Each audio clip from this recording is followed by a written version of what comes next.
My dear sisters and brothers in Christ, over recent months, the extent of sexual abuse of children and young people by Catholic clergy has shocked communities across the world, including communities in Australia.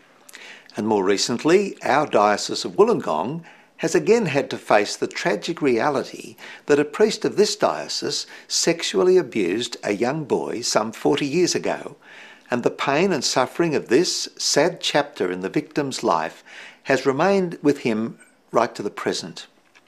As Bishop of the Diocese of Wollongong, I offer my sincere apology to those who've suffered abuse at the hands of a member of the clergy or indeed of any person representing the Catholic Church, particularly one who was ministering in the name of the Diocese of Wollongong.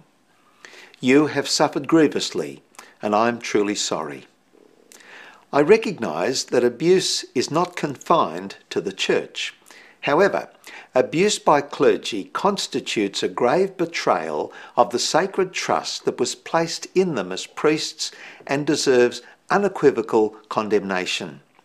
It can seriously undermine or even destroy the victim's trust and belief in a gracious God, perhaps for their entire life.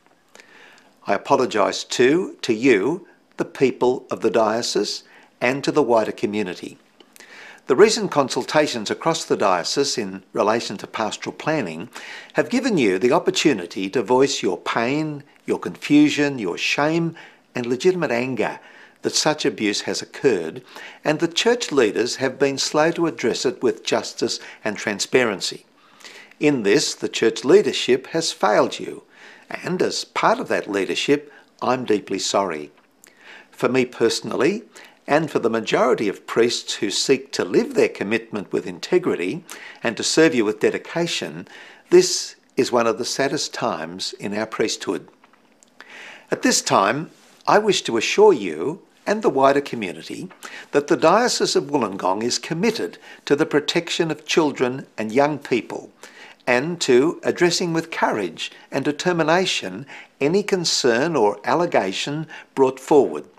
In fact, my words of apology and sorrow would be hollow without decisive action.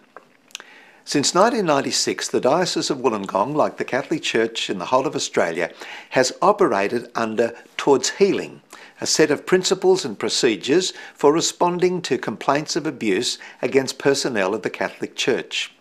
Towards Healing was independently reviewed in the year 2000 and again in 2009 by Professor Patrick Parkinson of the Faculty of Law of the University of Sydney.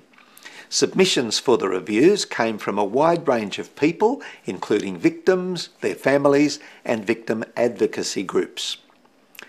The latest revision of Towards Healing reflects the learnings of the past 2 decades.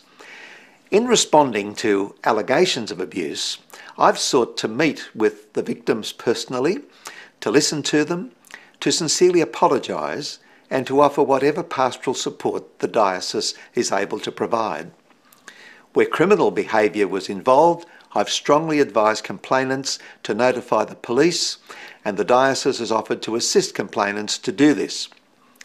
The diocese has cooperated fully with the police investigations and has sought to meet all mandatory reporting obligations in relation to the police, to New South Wales Community Services, to the New South Wales Ombudsman, and to the Commission for Children and Young People.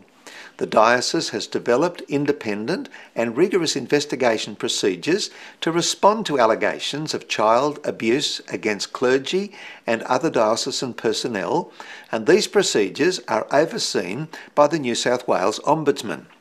It's also fully implemented the Church's Code of Canon Law in relation to the abuse of children and young people.